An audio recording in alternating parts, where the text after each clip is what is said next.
찬미 예수님, 안녕하세요. 저는 원주교구 학성동 성당 구혜륜 대관한드레아 보좌 신부입니다. 먼저 이렇게 강론 영상으로 여러분들과 함께 할 수 있도록 새로운 만남으로 이끌어주신 하느님께 감사드립니다.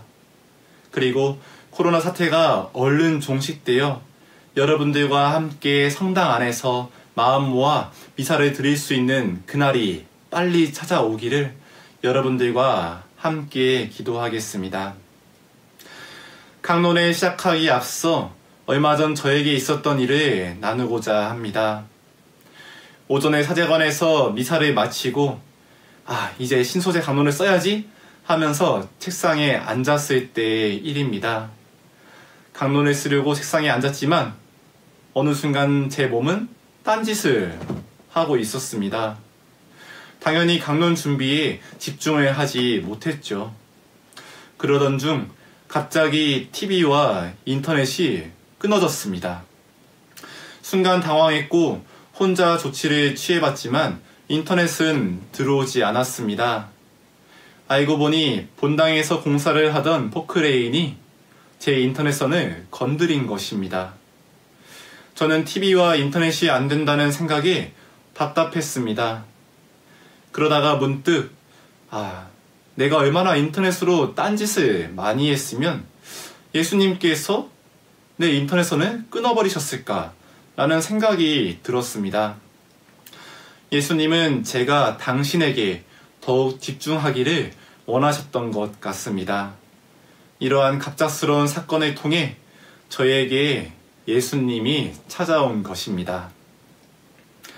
오늘 복음에서도 예수님은 제자들에게 갑작스럽게 찾아오신 것처럼 보여집니다. 복음은 부활하신 그분께서 당신이 사랑하는 이들에게 나타나는 이야기를 아주 간결하게 전해주고 있습니다. 복음을 읽으며 저의 눈에 가장 먼저 들어온 말씀은 이것입니다. 믿지 않았다. 짧은 복음 안에서 3번이나 사용되는 이 믿지 않았다 라는 말씀은 부활 소식을 듣고도 불신하는 제자들의 모습을 드러내줍니다. 마리아 막달레나와 엠마오로 가던 두 제자는 부활하신 예수님을 만났습니다. 분명 놀랍고 흥분된 마음으로 부활의 소식을 제자들에게 전했을 것입니다. 하지만 제자들은 부활 소식을 흘려들었습니다. 그들의 불신과 완고함 때문입니다. 어쩌면 제자들 안에 이러한 마음이 있었을지도 모르겠습니다. 왜 우리에게 부활하신 예수님이 나타나지 않으실까? 이어 믿음이 부족한 제자들에게 예수님은 나타나셨습니다. 복음은 전합니다. 마침내 11제자에게 예수님께서 나타나셨다. 인간의 시각에서 보면 드디어, 마침내 라는 표현을 할 수 있습니다. 예수님이 직접 제자들에게 나타나기까지 어느 정도 시간이 걸렸기 때문입니다.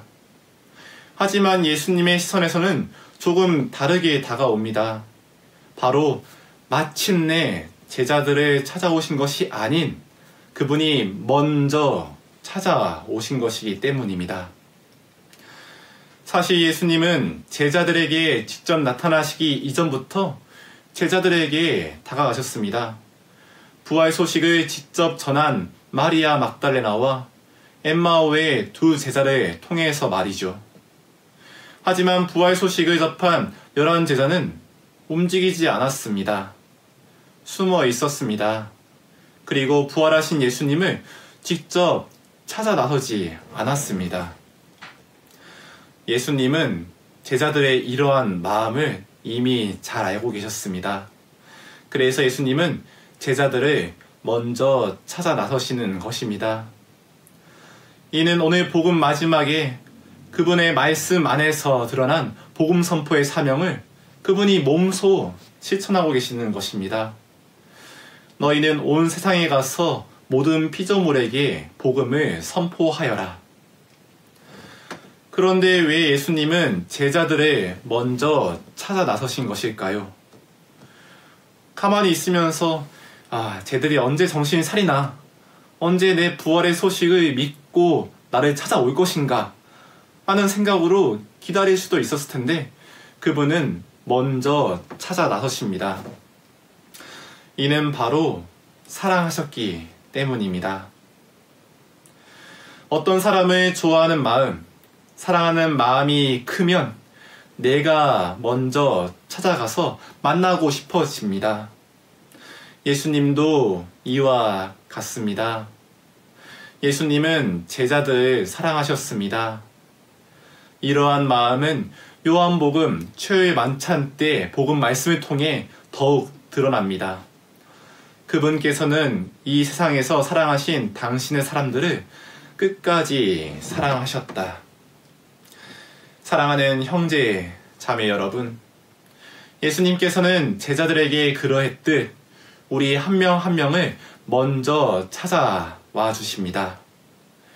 코로나 사태 이후 신소재 채널, 평화방송을 비롯하여 유튜브와 SNS를 통해 신앙생활에 도움이 되는 많은 영상과 글들이 올라오고 있습니다. 거기에는 예수님과의 관계의 끈을 이어주기 위해 그리고 놓지 않았으면 하는 마음이 담겨져 있습니다. 저는 이러한 것들이 마리아 막달레나와 엠마오의 두 제자가 전한 예수님의 부활 소식처럼 들려옵니다. 그렇습니다. 예수님은 부활하셨습니다. 그리고 예수님은 우리에게 나타나고 계십니다. 하지만 우리 안에 부활에 대한 불신이 자리할 수도 있습니다. 신앙에 대해 무뎌진 마음을 바라볼 수도 있습니다. 그럼에도 우리를 사랑하시는 예수님은 이러한 우리의 모습을 이미 잘 알고 계십니다. 부활 8일 축제의 마지막 날인 오늘 한번 예수님을 먼저 찾아가 보는 것은 어떨까요? 물론 신소재의 강론을 통해서나 다른 신앙 매체를 통해서 예수님에게 머무르면서 그분께 기도를 드릴 수 있습니다. 하지만 오늘 한번 성당에 찾아가 보는 것입니다. 본당 성전에 들어갈 수 있으면 감실 앞에서, 만약 못 들어간다면 성당 마당에 있는 예수님 상 앞에서 기도를 드려보는 것입니다. 예수님, 제가 당신을 만나기 위해 이렇게 왔습니다. 여전히 부족한 저에게 먼저 찾아와 주셨기 때문에 제가 이렇게 올 수 있었습니다. 주님, 마리아 막달레나의 이름을 불러주셨듯이 제 이름을 불러주세요. 엠마오의 두 제자의 눈과 마음을 열어주셨듯이 저의 눈과 마음을 열어주세요. 숨어있는 제자들을 꾸짖으셨듯이 저의 불충실함도 꾸짖어 주세요. 부활하신 당신과 함께 하고 싶습니다.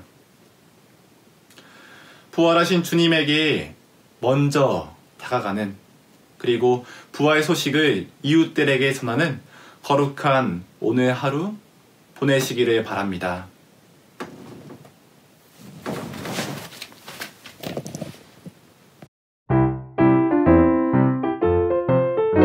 신부들이 소개하는 재미있는 신앙 콘텐츠